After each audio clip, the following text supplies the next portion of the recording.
ابن ماجہ کی روایت ہے عن عبداللہ ابن الحارث رضی اللہ تعالی عنہ قال رسول اللہ صلی اللہ علیہ وسلم یخرج ناس من المشرق یؤتئون للمہدی یعنی سلطانہ دونوں طرح سے پڑھ سکتے ہیں. حضرت عبداللہ ابن حارث فرماتے ہیں رضی اللہ تعالی عنہ کہ حضور نے ارشاد فرمایا مشرق کی طرف سے وہ فوجیں نکلیں گی، لوگ آئیں گے جو عرب میں مہدی کی حکومت قائم کریں. یہ مہدی کون ہوں گے اس کا ذکر میں ذرا بعد میں کروں گا، لیکن نوٹ کر لیجیے کہ مہدی سے پہلے لازماً کسی مشرقی علاقے کے اندر وہ نظام قائم ہو چکے گا، تب وہاں سے فوجیں آئیں گی نا. یہ مشرق کون سا ہے؟ عرب کے مشرق میں آپ چلیے ایران بھی آ جائے گا، افغانستان بھی ہے، پاکستان بھی ہے، اور اگر اس سے اور توسیع ہے تو ہندوستان بھی ہے. یہ ہے عرب کا مشرق. اس سے فوجیں جائیں گی.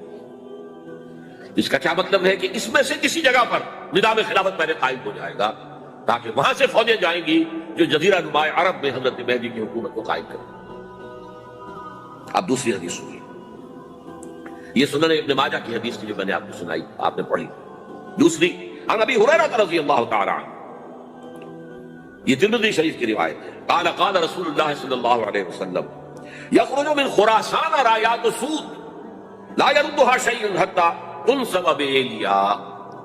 خراسان کے علاقے سے سیاہ جھنڈے لے کر فوجیں آئیں گی، ان کا رخ کوئی موڑ نہیں سکے گا، ان کو پیچھے پھیر نہیں سکے گی کوئی بھی، یہاں تک کہ وہ یروشلم میں جا کر جھنڈے نصب کر دیں گے. ایلیا حضور کے زمانے میں یروشلم کو کہتے ہیں.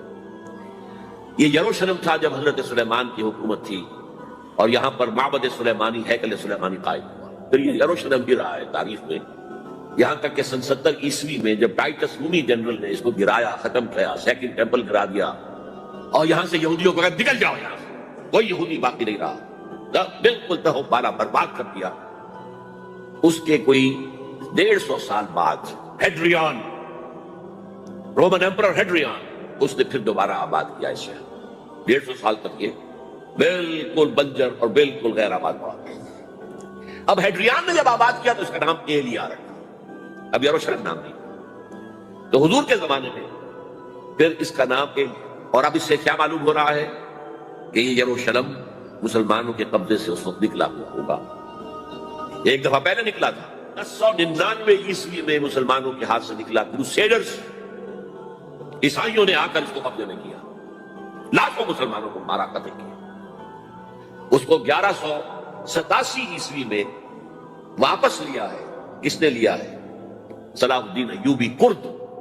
عرب کھوکھلے ہو چکے تھے، عربوں نے کھویا، واپس نہیں لے سکے. بہت حکومت کر چکے تھے، 400-500 برس کی حکومت اور ان کے عیش اور ان کے آرام. اب ان میں جان نہیں تھی کہ وہ واپس لے سکے.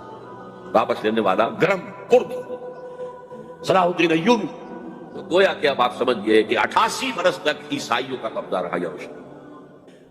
اب 1967 میں یہودیوں نے قبضہ کیا ہے اور اب 38 برس ہو گئے، 88 نہیں 38 برس ہو گئے. لیکن وہ دور آئے گا کہ اب پھر لیں گے. لینے والے عرب بھی نہیں ہوں گے، خراسان کے علاقے سے فوجیں آئیں. یہ خراسان کیا تھا؟ ایلیا تو میں نے آپ کو بتایا یروشلم کا نام ہے. خراسان اس زمانے میں ایک بہت بڑے ملک کو کہتے تھے.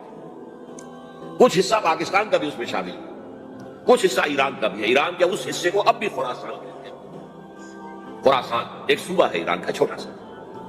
پاکستان میں خاص طور پر یہ جو علاقہ بالاکنڈ ایجنسی کہلاتی ہے، اس سے اوپر جتنا علاقہ ہے، اور یہ جو واخان کی ایک پٹی آتی ہے اوپر، واخان افغانستان کی ایک پٹی سی دم سی چلی آتی ہے جو جا کر چائنا کی سرحد سے مل جاتی ہے، یہاں سے لے کے یہاں تک یہ جو بالاکنڈ کا وہ درہ ہے اور پہاڑ ہے، یہ بھی خراسان کا حصہ ہے.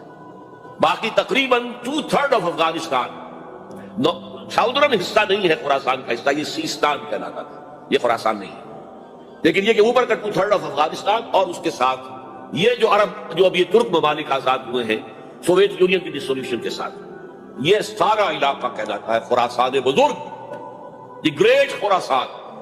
ایک مرتبہ ایک یہاں کا جو کاؤنسلیٹ ایران کا وہ آئے تھے میرے پاس، ان کے ایک اہم آدمی، ان سے میں نے پوچھا خراسان، تو پہلے تو ان کا خراسان ہمارا صوبہ، لیکن مجھے خراسان، او خراسان بزرگ، وہ جو آپ دی گریٹر خراسان کی بات کر رہے ہیں وہ یہ تھا. پھر میں نے اور طریقوں سے بھی تحقیق کی. پہلے خیال تھا کہ پورا افغانستان اس میں شامل ہے، لیکن اب معلوم ہوا کہ نہیں، یہ جو جنوبی حصہ ہے یہ سیستان کہلاتا تھا. کچھ بلوچستان کا حصہ اس میں شامل تھا اور کچھ یہ جنوبی حصہ افغانستان. یہاں سے فوجیں جائیں گی اور یہ فوجیں جا کر خراسان سے چل کر ایلیا پہنچیں گی، یروشلم پہنچیں گی اور اپنے جھنڈے گاڑیں. اس کا جو نتیجہ نکلتا ہے وہ آپ سمجھ لیجئے. اس میں بھی اب میں اس سیر ترجمان القرآن اقبال کا ایک شعر آپ کو سنا رہا ہوں.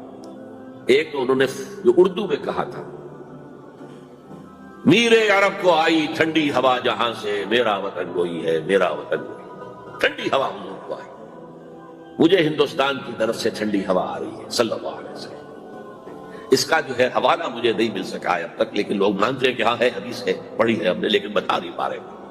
اور ظاہر بات ہے کہ حدیث کا ذخیرہ اتنا وسیع ہے کہ اس میں سے تلاش کرنا آسان کام ہے. اور اقبال کو کافی علم تھا ان چیزوں کا، اس کو بغیر کسی بنیاد کے نہیں کہہ سکتا. میر عرب کو آئی ٹھنڈی ہوا جہاں سے، میرا وطن وہی ہے میرا وطن. لیکن اس سے بھی زیادہ جو بات ہے وہ علامہ اقبال کا ایک شعر ہے جس کے پہلے مصرے میں تو حضرت مہدی کا ذکر ہے، وہ میں بعد میں اس کا ذکر کروں گا جب ان کا وقت آئے گا. خضر وقت از خلوت دشت حجاز آیت برون. خضر وقت، وقت کا خضر، میرے نزدیک وقت کا مجدد حضرت مہدی، وہ خلوت حجاز سے باہر آئیں گے. خضر وقت از خلوت دشت حجاز آیت بروں، کارواں زی وادی دور و دراز آیت بروں. کارواں اس وادی دور و دراز سے چلے گا.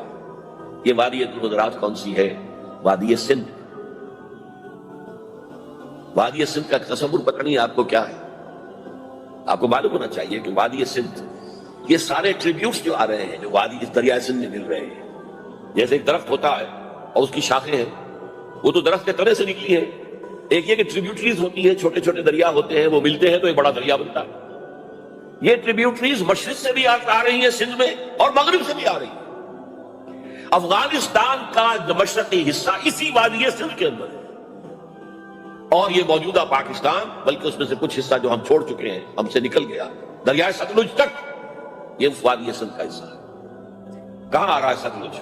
سندھ میں.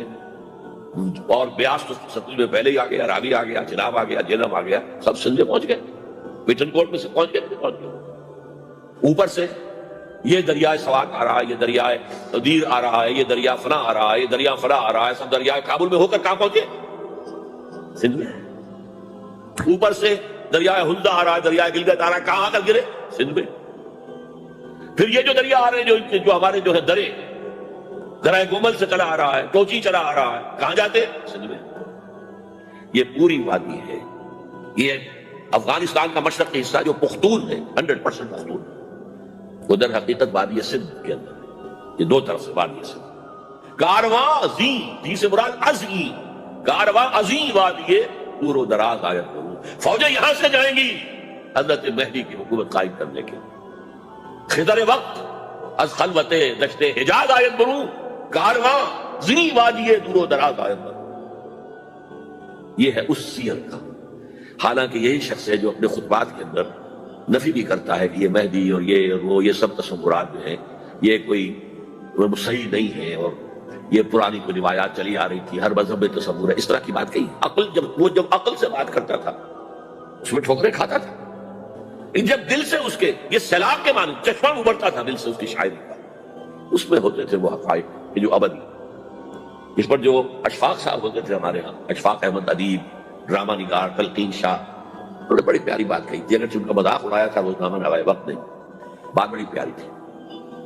اقبال ایک دن کا اقبال تھا، ایک رات کا اقبال تھا. دن کا اقبال فلسفی تھا، وہ اپنی عقل سے غور و فکر کرتا تھا. اس کا حاصل تو ہے وہ لیکچرز، خطبات، ان میں بہت سی باتوں پر علماء میں شدید اعتراض. ایک رات کا اقبال تھا، اسے الہام ہوتا تھا، سیلاب آتا تھا شاعری کا، اور وہ اقبال جو ہے اصل اقبال. اور اس کو کہا اقبال نے خود. ڈاکٹر یوئنگ ہوتے تھے جو پرنسپل تھے ایف سی کالج کے، ان کے نام سے یوئنگ ہال اب بھی موجود ہے نیلا گنبد چوک میں. ایک ہاسٹل بنایا تھا انہوں نے، یوئنگ ہال. ایک دعوت میں سب جمع تھے، ڈاکٹر یوئنگ بھی تھے، علامہ بھی تھے. یوئنگ نے بڑا تیکھا وار کیا کہ ڈاکٹر اقبال، ہم نے سنا ہے کہ آپ جیسا آدمی بھی وربل ریولیشن کا قائل ہے. تو پہلے مسئلہ سمجھ لیجیے ورنہ واقعہ سمجھ نہیں آیا تھا. ایک ہے وربل وحی باللفظ، قرآن کے بارے میں ہمارا عقیدہ یہ الفاظ اللہ کے. ایک ہوتا ہے وحی، لیکن اس وحی میں لفظ جو ہے وحی کا نہیں ہوتا، بلکہ وہ انسپیریشن کہلاتی ہے. کوئی بات آپ کے ذہن میں ڈال دی گئی، آپ نے اپنے الفاظ میں اس کو ادا کیا. تو یہ سمجھتے ہیں کہ وحی جو ہے یہ ہمیشہ وحی باللفظ وربل نہیں ہوتی. یہ عیسائیوں کا عقیدہ ہے. اور وہ عقیدہ کیوں بنایا ہے؟ اب ایک بات سے بات نکل رہی ہے. انجیلیں 100 سے زیادہ تھیں، اب بھی کم سے کم 4 کو کینونیکل کہتے ہیں. تو ان چاروں میں اختلاف ہے. تو کون سی انجیل ہے؟ میں جب پڑھتا تھا میڈیکل کالج میں تو میں نے بٹگمری میں ایک بہت بڑا کمیشن ہے، تو وہاں پادری صاحب سے مسٹر وائٹ جا کے میں نے کہا کہ which one of these is Bible؟ اب جواب آپ سنیے، ذہانت کا شاہکار ہے. None of them is Bible. Bible is in them. ان میں سے کوئی بائبل نہیں ہے، بائبل ان کے اندر ہے. یعنی جو مفہوم عیسیٰ کو وہ خدا سمجھتے ہیں اور ان کو اپوسٹلز کہتے ہیں، یہ نبی تھے، حضرت عیسیٰ کے رسول تھے، یہ متی ہوں یا جان ہوں جو بھی ہے اپوسٹلز ہیں. تو جو حضرت عیسیٰ نے ان سے کہا وہی کی، انہوں نے اپنے الفاظ میں اس کو ادا کیا ہے، لہذا علیحدہ ہو جائے گا معاملہ، جیسا کہ احادیث کے اندر. تو اقبال سے کہا کہ اقبال، ڈاکٹر اقبال، میں نے سنا کہ آپ بھی وربل ریولیشن کے قائل. کہ بالکل، اور مجھے تو ذاتی تجربہ ہے، مجھ پر جو شعر اترتا ہے وہ الفاظ میں ڈھلا ہوا ہوتا ہے، میں تبدیلی کرنا چاہوں تو نہیں کر سکتا. چپ ہو گیا یوں، اب آگے کیا بولے گا یوں. تو بہرحال اقبال کا یہ شعر جو ہے تاج کے اقبال کا شعر ہے، یہ اس اقبال کا جس کو الہام ہوتا تھا. خضر وقت از خلوت دشت حجاز آیت برو، کارواں زی وادی دور و دراز آیت برو. اب میں نے اب تک تو یہ ڈسکس کیا ہے قرآن، حدیث، سنت اور ایک ترجمان القرآن کے حوالے سے. اب آئیے عالمی حالات کے حوالے سے. عالمی حالات سے بھی معلوم ہوتا ہے کہ ایک عالمی ریاست تقدیر مبرم ہے. زمانہ تیزی کے ساتھ اندر جا رہا ہے، جبکہ پوری دنیا کی ایک ریاست ہے، بلکہ بہت پہلے سے اس کا تقاضا پیدا ہو چکا ہے. دنیا اتنی چھوٹی ہو گئی ہے، آج آپ اسے کہتے ہیں گلوبل ولیج. یہ تو گاؤں کے مانند ہے، کوئی فاصلہ نہیں رہا. امریکہ میں تاج پوشی ہو رہی ہے، بش صاحب کی، ان کا منظر ہم بیٹھے دیکھ رہے ہیں، سارا کا سارا 12,000 میل دور بیٹھے ہوئے دیکھ رہے ہیں. دنیا کیا ہے؟ یہ تو ایک گاؤں ہے، ایک شہر ہے. اور ایک عالمی ریاست اگر قائم نہیں ہوتی تو دنیا میں کبھی امن قائم نہیں ہو سکتا.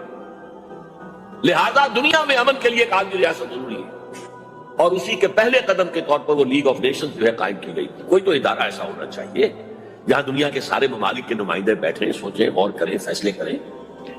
اگرچہ وہ جو بے ایمانیاں دلوں میں تھی، جو بدنیتیں دلوں میں تھی، انہوں نے ناکام کر دیا اس کو، لہذا وہ مر گئی، ختم ہو گئی.